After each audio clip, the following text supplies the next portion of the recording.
Hello everyone. Today we will be doing some names by which persons with certain characteristics are known. तो कुछ ऐसे names हम आज सीखेंगे जिनसे कि कुछ जो लोग होते हैं जिनमें ये वाले स्पेसिफिक करेक्टरिस्टिक्स होते हैं, तो वो वाले करेक्टरिस्टिक्स वाले बंदों को हम कैसे क्या बुलाते हैं, ठीक है, कैसे बुलाते हैं, कैसे एड्रेस करते हैं, क्या कहते हैं, ये आज हम सीखेंगे। बहुत इंटरेस्टिंग टॉपिक होने वाला है। तो बेटा अगर आप अपनी आइल्स के स्पीकिंग स्किल्स को इम्प्रूव करना चाहते हो तो आप ये वाली वीडियो को ज़रूर से ज़रूर एंड तक देखें, ठीक है। So let's start.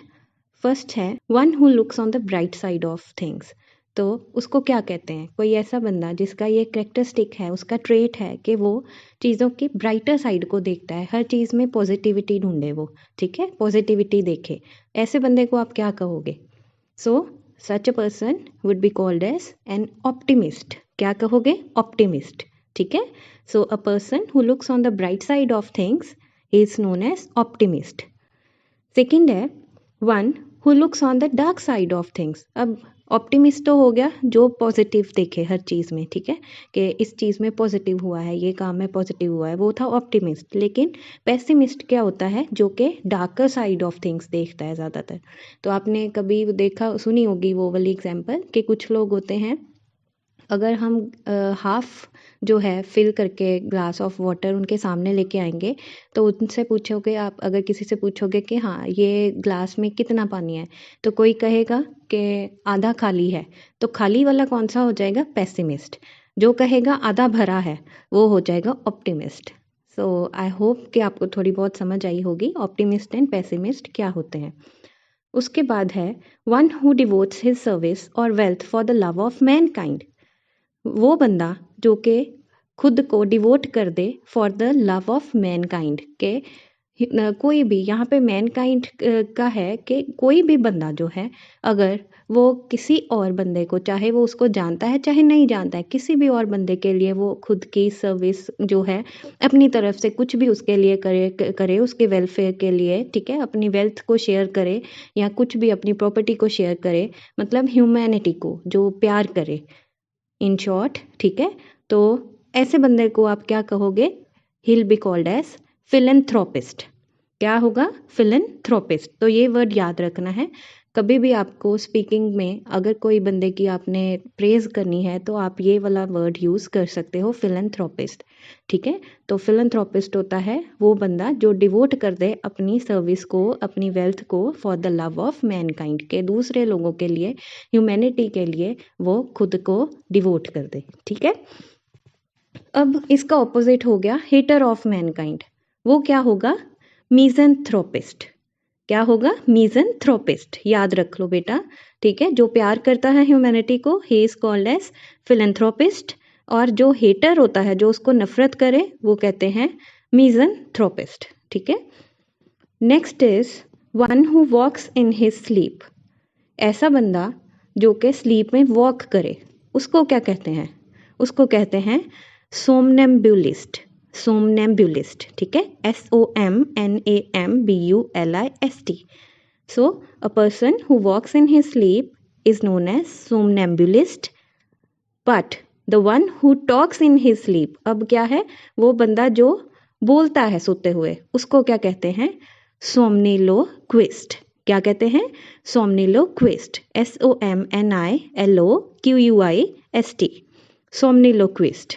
ये बेटा याद रखने हैं कुछ वर्ड्स। नेक्स्ट है one who delights to speak about himself और thinks only of his own welfare. वो बंदा जो कि अपने खुद के बारे में बोलना उसको बहुत पसंद है, ठीक है, बहुत ही बोस्ट करना कहते हैं ना, जो बंदा ब्रैग करता है, बोस्ट करता है कि मैं बहुत चीज़ हूँ, तो वो बस अपने बारे में जो सोचता है, सेल्फिश होता है। तो ऐसे बंदे को आप क्या कह सकते हो? ईगोटिस्ट। क्या बोलोगे? Egotist. EGOTIST। Next is one who devotes his life to the welfare and interest of other people. तो एक हमने ऊपर पढ़ा था जो मैनकाइंड को प्यार करता है उसको कहते हैं फिलेंथ्रोपिस्ट। अब ये भी थोड़ा सेम सा ही है, सिमिलर है, ठीक है, सेम नहीं कहूँगी, सिमिलर है काफ़ी हद तक, कि है ये भी ऐसा ही है कि वो बंदा जो कि डिवोट कर दे अपनी लाइफ को to the welfare and interest of other people, के दूसरे लोगों की मदद करनी है, उसको क्या कहते हैं? एल्ट्रुइस्ट, ठीक है, क्या कहते हैं? एल्ट्रुइस्ट। और एक मैं बता देती हूँ बेटा, एक और थोड़ा सा ऐसा ही सिमिलर वर्ड होता है जिसको हम बोलते हैं मैग्नेनिमस, MAGNANIMOUS, मैग्नेनिमस। तो ये भी सिमिलर ही होता है, इसी सेंस में होता है, ठीक है। तो आप इन 3 वर्ड्स को यूज़ कर सकते हो जब आपने किसी के बारे में पॉजिटिव बात करनी है कि why do you like this person, why do you admire this person, तो फिर आप ये वाली चीज़ें यूज़ कर सकते हो। नेक्स्ट है one who is banished from his home और हिज कंट्री। अब किसी को अगर सज़ा मिल जाती है, ठीक है, अपने कंट्री से दूर रहे या होम से दूर रहे। एक बारी मेरे को किसी ने पूछा था कि राम जी को वनवास के लिए भेजा गया था, तो वनवास की क्या इंग्लिश है? तो आपने क्या कहना है? एग्जाइल, ठीक है, इसको क्या कहते हैं? Exile, EXILE। नेक्स्ट है one who has an irresistible tendency to steal. कोई ऐसा बंदा, कई जनों को ना बेटा ये आदत होती है कि वो ना किसी चीज़ को देख के तो रह नहीं उनसे पाता, तो वो एकदम से ना चुरा लेते हैं चीज़ों को। ये एक साइकोलॉजिकल प्रॉब्लम भी बहुत जनों को होती है कि जब भी वो ना एंग्जाइटी फील करते हैं ना, तो they start stealing the things. तो इस चीज़ को क्या बोलते हैं? जिसको ये वाली टेंडेंसी हो, इररेसिस्टिबल टेंडेंसी, के इररेसिस्टिबल जो वो रेजिस्ट नहीं कर पाते हैं, अगर अपने आप को कंट्रोल नहीं कर पाते हैं, टू स्टील थिंग्स, तो ऐसे बंदों को क्या कहेंगे हम? क्लेप्टोमेनियक। क्या कहेंगे? क्लेप्टोमेनियक। याद रखना है, KLEPTOMANIAC, क्लेप्टोमेनियक।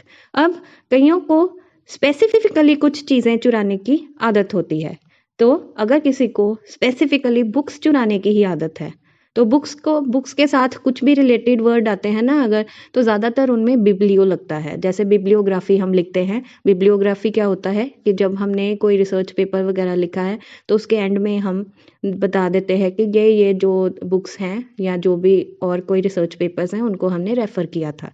तो बिब्लियोग्राफी मतलब, बिब्लियो का क्या मतलब है? बिब्लियो मतलब बुक्स, ठीक है।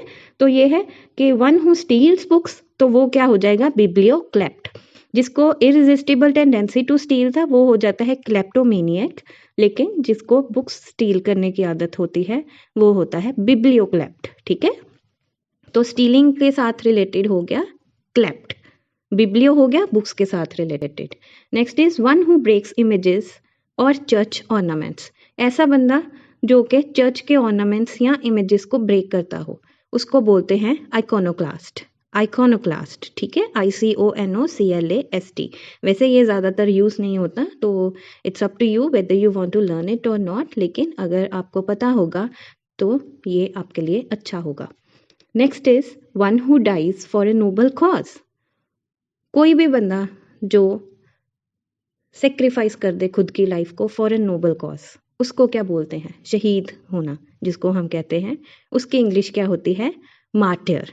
क्या इंग्लिश होती है? Martyr, MARTYR।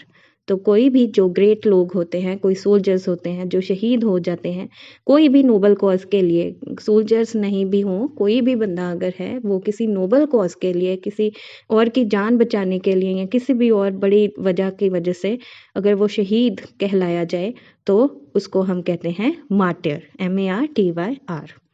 अब one who retires from society to live a solitary life. ऐसा बंदा जो कि सोसाइटी से दूर हो जाता है और कहता है कि मैंने अकेले रहना है, सॉलिटरी लाइफ जीनी है। सॉलिटरी मतलब अकेले, और आइसोलेटेड, सबसे कट ऑफ करके, ठीक है, ऐसी लाइफ जीनी है। उसको क्या कहते हैं? हर्मिट, ठीक है, साधु, हर्मिट या रेक्लूस। क्या? Recluse, RECLUSE। सो हर्मिट और रेक्लूस, ये उसको कहा जाता है। Last is a lover of animals. वो बंदा जिसको एनिमल से बहुत ही ज़्यादा प्यार हो, उसको हम बोलते हैं ज़ूफिलिस्ट। ज़ूफिलिस्ट, ZOOPHILIST। ज़ूफिलिस्ट बेटा, ज़ू क्या हो गया? एनिमल्स के साथ रिलेटेड। और जिस भी चीज़, जो भी बंदा या कोई भी चीज़ जो है, जब वो किसी की तरफ अट्रैक्ट होती है ना, तो उसके साथ हम फिल लगा देते हैं, फिलिस्ट, ठीक है, फिलिस्ट। तो ज़ूफिलिस्ट क्या हो गया? A lover of animals. I hope आपने कुछ याद किया होगा इस वीडियो से, ठीक है। सो बेटा, if you learn something new today, Do like and share this video, and don't forget to subscribe this channel for more such English enhancing videos. Till then, stay tuned. Bye bye.